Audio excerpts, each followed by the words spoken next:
प्रभु यीशु मसीह के नाम से एक बार फिर से आपको मेरा सुप्रभात। और आज की सुबह फिर से हम लोग ऑनलाइन आराधना के माध्यम से परमेश्वर की उपस्थिति में आने का प्रयास कर रहे हैं। और आइए हम बिना समय को गंवाए हुए हम सीधे परमेश्वर के वचन की ओर हम जाएं, ताकि परमेश्वर का वचन हम लोगों से बातचीत करे। आज हम लोग परमेश्वर के वचन से देखेंगे यूहन्ना रचित सुसमाचार उसका 15 अध्याय और उसका 16 पद में इस प्रकार से लिखा हुआ है।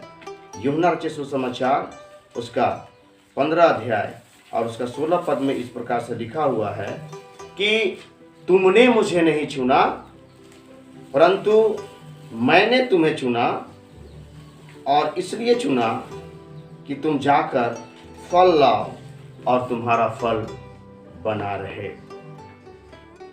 प्रभु का हम धन्यवाद देते हैं कि मैंने पिछले सप्ताह मैंने बतलाया था कि परमेश्वर जो है वो फल चाहते हैं।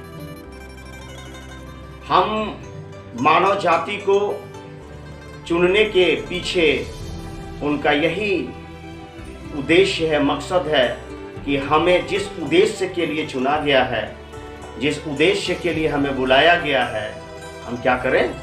फल लेकर के आए। यहां पर साफ साफ लिखा है कि तुमने मुझे नहीं चुना, बल्कि मैंने तुम्हें चुना है कि तुम जाकर क्या करो? फल लाओ और तुम्हारा फल बना रहे, है ना। और वचनों में हम देखते हैं 15:8 में हम देखते हैं पिता की महिमा इसी से होती है कि तुम बहुत सा फल लाओ। यानी कि हम कहते हैं कि मेरे जीवन से परमेश्वर को महिमा मिले, मेरे कार्यों से परमेश्वर को महिमा मिले, मेरे परिवार से परमेश्वर को महिमा मिले, मेरी सेवकाई से परमेश्वर को महिमा मिले। अगर हम परमेश्वर की महिमा चाहते हैं तो परमेश्वर का वचन कहता है कि मेरे पिता की महिमा इसी से होती है कि तुम जाकर के बहुत सा फल लाओ। प्रियो, और एक सप्ताह मैं बतलाने का प्रयास कर रहा था कि किस तरह से प्रभु यीशु मसीह ने एक पेड़ पर फल की आशा किया। मत्ती रचित सुसमाचार 12 अध्याय उसका 13 पद से जब हम आगे बढ़ते हैं, वहां पर मैं बतलाने का प्रयास कर रहा था कि चेले और प्रभु यीशु मसीह कहीं जा रहे थे और दूर में अंजीर का वृक्ष दिखाई दिया और चेलों ने कहा कि हम लोगों को भूख लगा है। यीशु मसीह ने कहा कि ठीक है, उस अंजीर के वृक्ष के पास जाकर के उस अंजीर के फल से हम लोग क्या करेंगे? अपने भूख को शांत करेंगे।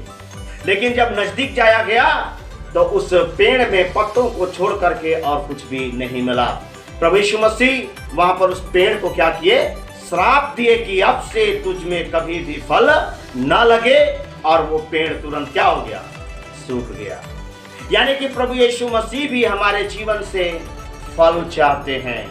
मैं ये बतलाने का प्रयास कर रहा हूं कि कई बार हम बोलते हैं कि इतना दिन से हम इस रास्ता पर चल रहे हैं, हम इस रास्ता को पकड़े हैं, हम इसके पीछे चल रहे हैं, लेकिन परमेश्वर का वचन कहता है बेटा फलना, बेटी फलनी, तुमने मुझे नहीं चुना बल्कि मैंने तुम्हें चुना। और इसलिए चुना कि तुम केवल अपना ग्रोथ करो, अपने परिवार का केवल, है ना, पारिवारिक रीति से आगे बढ़ो, है ना, आर्थिक रीति से आगे बढ़ो, है ना, अन्य चीजों से आगे बढ़ो। इसलिए मैंने तुम्हें नहीं चुना बल्कि इसलिए चुना कि तुम जा करके फल लेकर के आओ और तुम्हारा फल सदा बना रहे। जब हम पढ़ते हैं वचन में,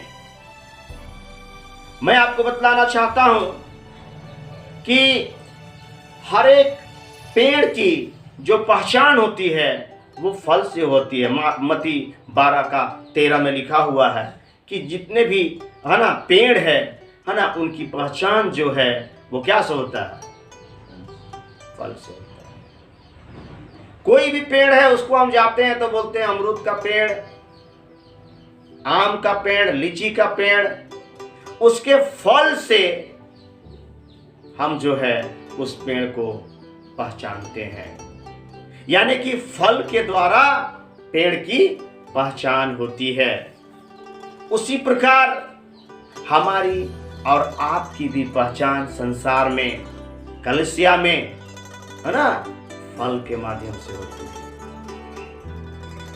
हमारा चाल चलन, हमारा व्यक्तित्व, हमारा व्यवहार, हमारा आचार विचार, हमारी बातें इत्यादि चीजों से ही हमारा जो है पहचान होता है। प्रियो, हम कितना सुंदर अपना नाम रख ले, है ना, कितना सुंदर हम नाम रख ले अपना, लेकिन अगर हमारा व्यवहार, हमारी एक्टिविटी, हमारा आचार विचार जैसा है, उसी हिसाब से हमारा भी पहचान किया जाता है। यानी कि फलों के द्वारा ही हम भी पहचाने जाते हैं। अब यहाँ पर परमेश्वर का वचन बोलता है, मेरे पिता की महिमा इसी से होती है कि तुम बहुत सा फल लाओ। तुमने मुझे नहीं चुना, बल्कि मैंने तुम्हें चुना कि जा करके फल लाओ। जिस पेड़ में फल नहीं है ना, मत्ती 21:18-19 हम पढ़ते हैं, जिस पेड़ में फल नहीं है उस पेड़ को, है ना, यीशु मसीह श्राप दे दिया। और हम फल के बारे में यहां सुन रहे हैं कि यीशु मसीह को फल चाहिए, फल चाहिए, फल चाहिए। अब आप फल कहां से लाएंगे? ऐसा नहीं है कि बाजार में मिलने वाले जा करके कुछ फलों को आप खरीद करके लाएं, अपने बगीचे से कुछ फलों को तोड़ करके लाएं, ठेला में मिलने वाले कुछ फलों को लेकर के आए और कहें, ये प्रभु ये रहा फल, या ये देखिए मेरे जीवन में ये रहा फल, मेरे घर में ये देखिए फल। अभी जो परिस्थिति चल रही है उसमें लोग यही प्रयास कर रहे हैं कि मेरी इम्यूनिटी बढ़ाई जाए, हमारी रोग प्रतिरोधक जो क्षमता है वो बढ़ाई जाए। लोग तरह तरह का, है ना, नुस्खा को उपयोग कर रहे हैं।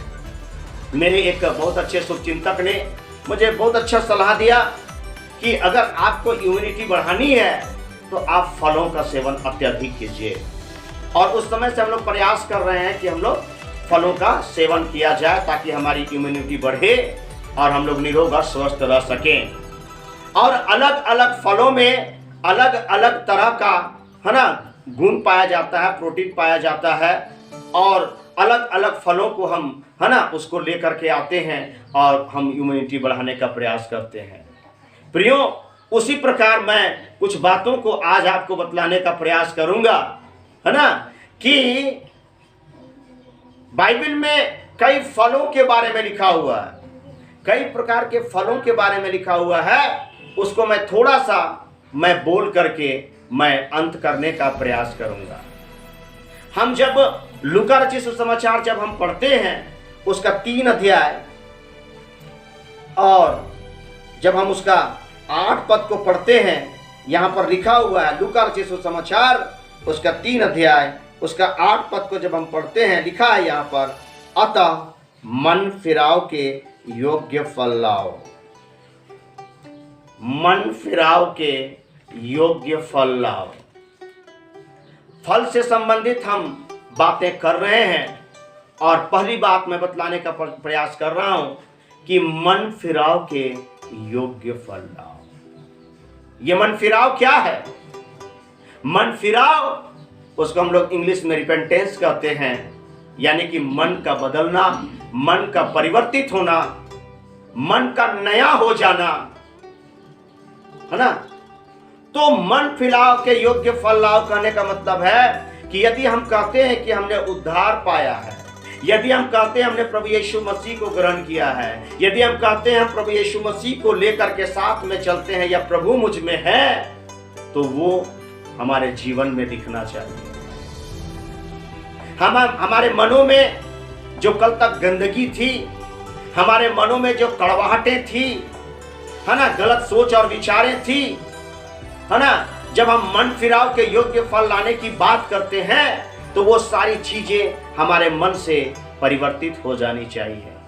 मन का बदलना एक, यानी कि एकदम बिल्कुल नया हो जाना, एकदम बिल्कुल नया हो जाना, है ना, जो भी गंदगियां हमारे मन में थी, वचन कहता है कि मन तो सब वस्तुओं से अधिक धोखा देने वाला वस्तु है, उसमें असाध्य रोग लगा हुआ है जिसका कोई इलाज नहीं है। लेकिन एक व्यक्ति जब प्रभु यीशु मसीह के पास आता है तो उसके मन की चंगाई होती है, उसका मन का शुद्धिकरण होता है, और उसी को हम लोग बोलते हैं मन परिवर्तन। वो धर्म परिवर्तन नहीं होता है, मन परिवर्तन होता है। मन बदल जाता है। पहले कुछ और चीजों को हम सोचते थे, कुछ और चीजों को हम विचार करते थे, है ना, मन में कई प्रकार की बातें थी, लेकिन अब मन जो है ना, अन्य चीजों पर, धार्मिक कामों पर, है ना, प्रभु पर, वचन पर, अन्य चीजों पर लगना शुरू हो जाता है। लेकिन वो कार्य रूप में दिखाई देना चाहिए। जैसा कि एक शुअर को पूरा उसको नहलाया जाता है, उसको साफ किया जाता है, उसको अच्छा रहने के लिए, है ना, उसको साफ जगह में रखा जाता है, उसको वॉच किया जाता है। लेकिन जब उसको मौका मिलता है ना, वो वापस अपने प्रिय जगह यानी कि वही कीचड़ में जाकर के लौट जाता है। ऐसा इसलिए होता है कि हम ऊपर ऊपर ऊपर ऊपर उसका ख्याल रखें, उसको हम साफ किए, उसको नहलाए, लेकिन उसका जो चीज से वो कंट्रोल होता है, उसका मन को हम नहीं बदल पाए, जिसके चलते, है ना, नहलाने धुलाने के बाद भी वो फिर से अपना प्रिय जगह में जाकर के वो क्या हो गया, कीचड़ में लौट गया। उसी तरह जितने भी लोग हम प्रभु को ग्रहण करते हैं, यदि हमारा मन का इलाज नहीं किया जाए, यदि हम मन को नहीं बदलेंगे, तो फिर से मेरा मन खैनी में जाएगा, फिर से हमारा मन दारू में जाएगा, फिर से हमारा मन गाली बकने में जाएगा, फिर से हमारा मन लड़ाई में जाएगा, छल कपट में जाएगा, है ना, नुक्ताचीनी में जाएगा, निंदा शिकायत में जाएगा, कड़वाहट में जाएगा। ये मन फिराव नहीं है।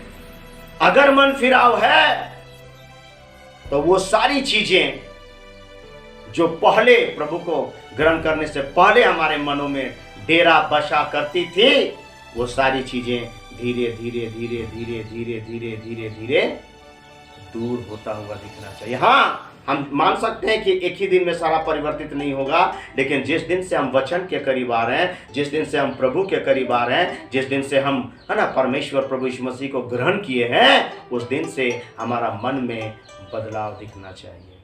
यही तो है मन फिराव के योग्य फल लाओ। दूसरा मैं आपको बतलाना चाहता हूं, जो कि कुलुसियों की किताब उसका 1 अध्याय और उसका 10 पद में लिखा हुआ है।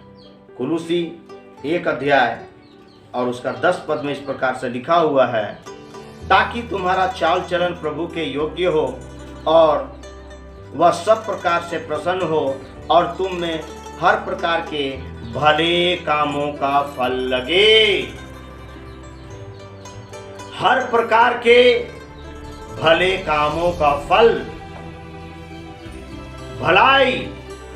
प्रभु को जानने से पहले मेरे अंदर में परोपकार करने का आत्मा नहीं था, भलाई करने की हम कभी सोचते नहीं थे, हम बुराई ही करते थे, दूसरा को नीचा दिखाते थे बातों से, कार्यों से, अन्य चीजों से।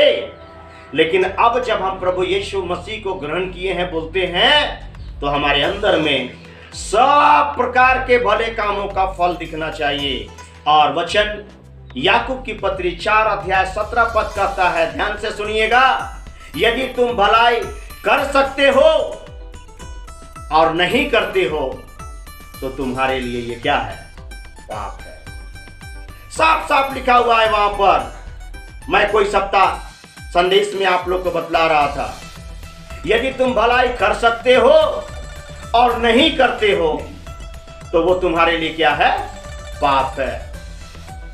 हमारे आजू बाजू में हम देखते हैं रोज दिन, हमको केवल अपने परिवार से, अपने बाल बच्चों से ही मतलब रहता है। हम रोज दिन देखते हैं जहां पर हम वहां सेवा दे सकते हैं, मदद कर सकते हैं, है ना, कोई बीमार है, किसी को पैसे की जरूरत है, खुदा बाप ने हमें बरकत दिया है, लेकिन हम उसको दबा करके रखते हैं। हम भलाई कर सकते हैं और नहीं करते हैं तो ये क्या है, पाप है। प्रभु यीशु मसीह ने अपने वचनों में कहा, मैं उस दिन नंगा था, तूने मेरी नंगाई को नहीं ढका। मैं प्यासा था, तूने मेरे प्यास को नहीं बुझाया। मैं भूखा था, तुमने मुझे खाना नहीं खिलाया। मैं परदेसी था, तुमने मेरी शुद्धि नहीं ली। हम कहेंगे उस समय तो हम नहीं थे, हम रहते तो हम अच्छा से करते। लेकिन प्रभु कहते हैं, यदि आज तुम किसी भूखे को खाना खिलाते हो तो मैं समझूंगा तुमने मुझे खिलाया। आज हम लोग लॉकडाउन में कई जगहों में अपने हाथों से, है ना, खाना बना करके हमने लोगों को खिलाया, किसी को दिखाने के लिए नहीं। हमें किसी को दिखाने की जरूरत नहीं है, लेकिन यही सोच करके किसी भूखे को हम खिलाते हैं। प्रभु कहता है, तुमने मुझे खिला दिया। किसी नंगाई के तुम नंगे तन को ढकते हो, मैं समझूंगा कि मैं नंगा था, तुमने मेरी नंगाई को ढका। आज हम लोग कितने कपड़े हम लोगों को बांटते हैं, है ना, हम लोग ये सोच करके नाम कमाने के लिए नहीं। कंबल बांटते हैं नाम कमाने के लिए नहीं, क्योंकि अगर कोई गरीब को अगर हम उसका तन ढकते हैं, यीशु मसीह बोलता है, तुमने मेरा तन को ढका। प्रियो, तुम यदि भलाई कर सकते हो और नहीं करते हो तो यह तुम्हारे लिए पाप है। रोज दिन हम, है ना, कई बार, कितने बार हम भलाई देखते हुए भी हम नहीं करते हैं। अपने बाजू वालों की शुद्धि नहीं लेते, है ना, लोगों का हाल चाल नहीं पूछते, लोगों के संग खड़े नहीं होते, केवल हम अपना काम में बिजी रहते हैं। मैं आपको बतलाना चाहता हूं, है ना, जब हम प्रभु यीशु मसीह को ग्रहण किए हैं, हमारे अंदर में भलाई की आत्मा आना चाहिए। भलाई की आत्मा, निस्वार्थ भावना से दौड़ करके लोगों के बीच में, चाहे वो मसीही हो, गैर मसीही हो, विरोधी हो, कोई हो, हमारे अंदर में भलाई करने का जज्बा दिखाई देना चाहिए। लेकिन भलाई किसी को दिखाने के लिए, है ना, नाम कमाने के लिए या गलत मकसद से ना हो, निस्वार्थ भावना से किया जाए। वचन लिखता है कि तुम, है ना, किस प्रकार का रद्दा रखते हो, है ना। जिस पत्थर को, है ना, राजमिस्त्रियों ने निकम्मा ठहरा दिया था, वो कोने के सिरे का पत्थर निकला और राजमिस्त्री उस पर रद्दा रख रहे हैं, घास का, फूस का, अन्य चीजों का, है ना। तुम किस प्रकार का रद्दा रख रहे हो, यानी कि किस प्रकार का तुम काम कर रहे हो, है ना। एक एक काम का लेखा लिया जाएगा। लिखा है कि यदि तुम्हारे काम घास फूस या काट के समान है तो उनका परख एक दिन आग से होगा, और क्या होगा कि ये घास फूस लकड़ी ये जल करके राख हो जाएगा, अस्तित्व में नहीं रहेगा। लेकिन जिनका मेहनत जो है ना, बहुमूल्य पत्थर या सोना चांदी जैसा होगा, उनका काम क्या होगा, चमकेगा।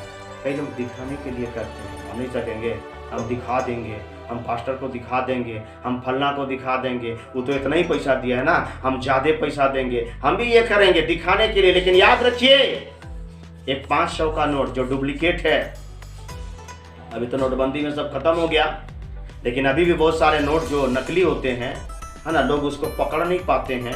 वो हर एक जगह काम में आता है, बाजार में, मार्केट में, दुकान में, दवा दुकान में, शराब दुकान में, अन्य जगहों पर वो नोट जो है सब जगह इस्तेमाल होता है, सब जगह इस्तेमाल होता है, सब जगह इस्तेमाल होता है।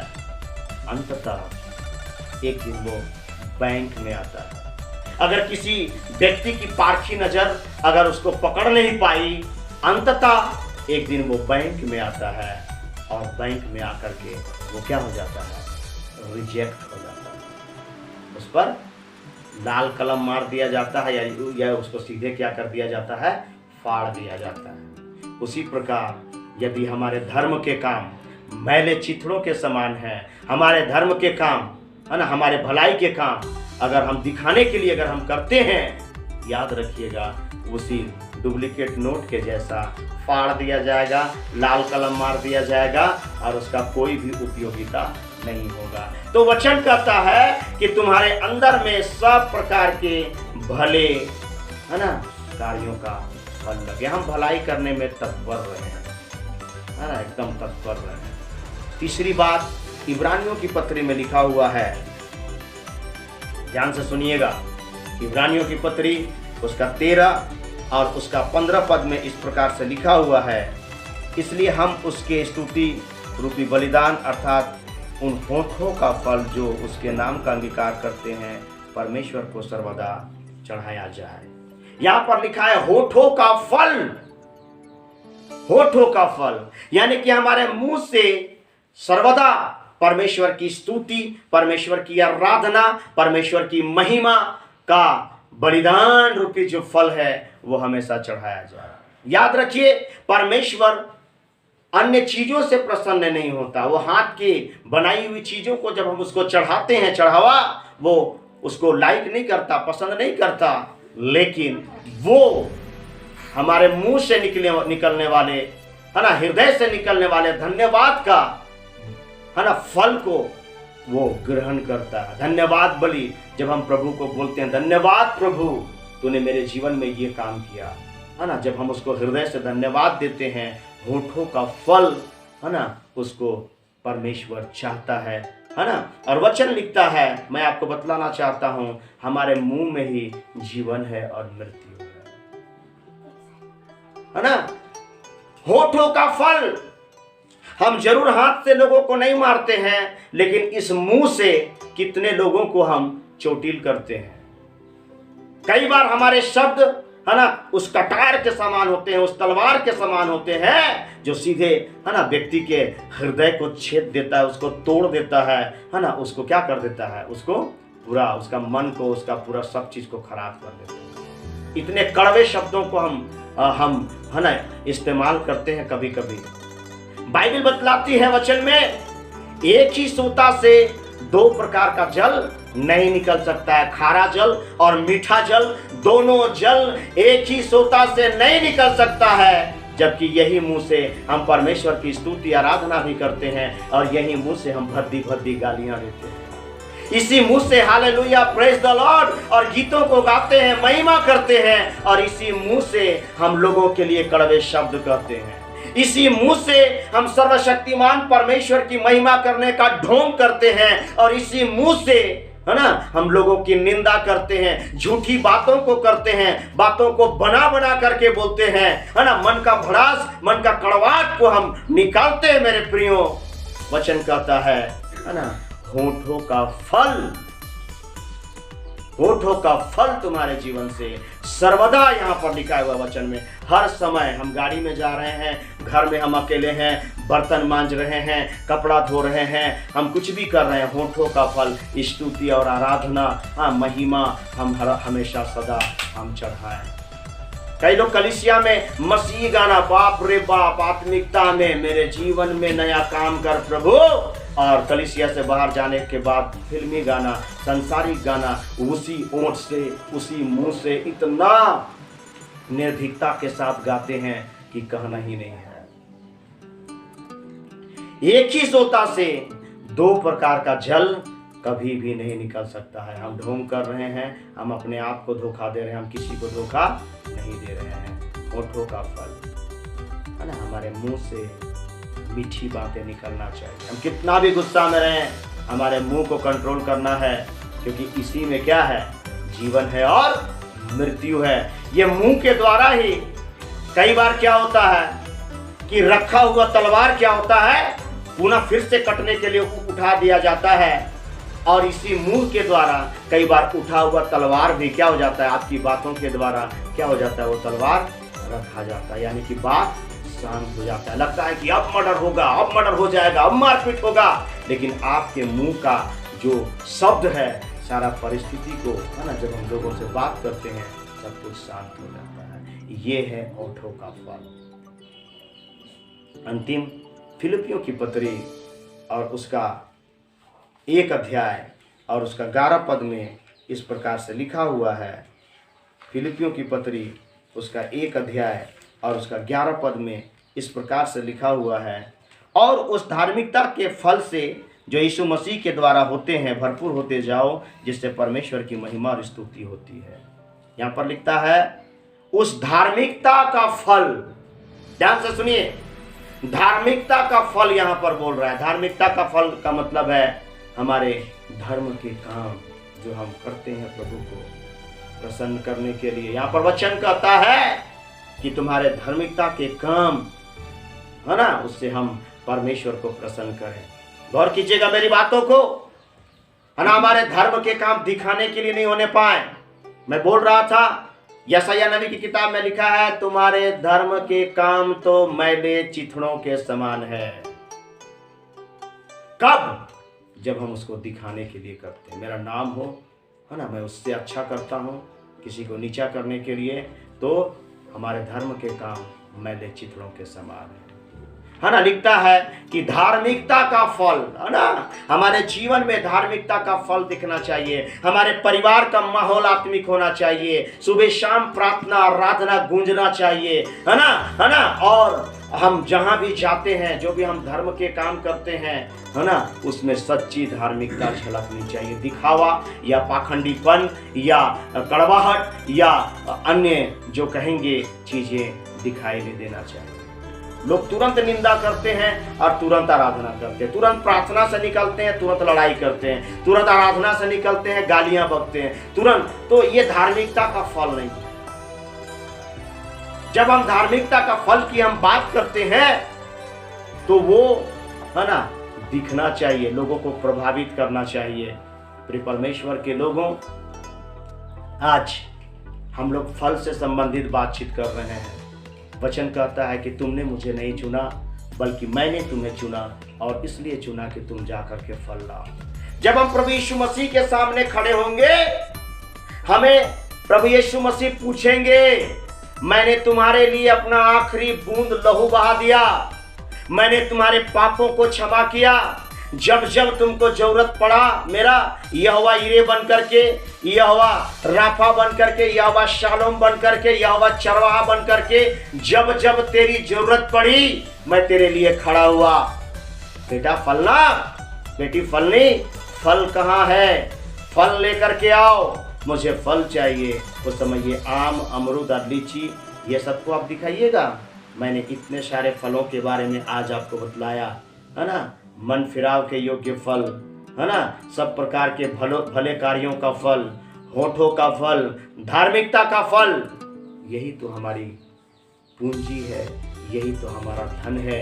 वचन कहता है कि तुम पृथ्वी पर धन इकट्ठा मत करो, तुम स्वर्ग में धन इकट्ठा करो, है ना। पृथ्वी पर चोर चुरा लेंगे, है ना, काई लगेंगे, कीड़े लगेंगे, लेकिन जो धन तुम स्वर्ग में जमा करोगे उसे कोई सेंध नहीं लगा सकता। यही हमारा धन है जो हम पृथ्वी में जमा कर रहे हैं। होठों का फल, है ना, भलाई का फल, धार्मिकता का फल, यही सारी चीजें, है ना, हम यीशु मसीह के सामने इन्हीं चीज़ों को हम प्रकट कर सकते हैं। मेरे प्रियो, आइए, मेरे पिता की महिमा इसी से होती है कि तुम जा करके बहुत सा फल लाओ।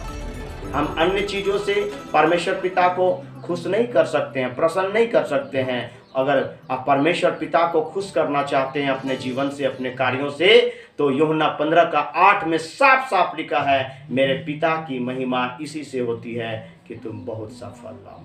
आइए मेरे प्रियो, जिस पेड़ में फल नहीं था, यीशु मसीह ने उसको श्राप दे दिया, है ना, उसको हटा दिया। आइए हम फल लाने के लिए अपने जीवन में प्रयास करना शुरू करें।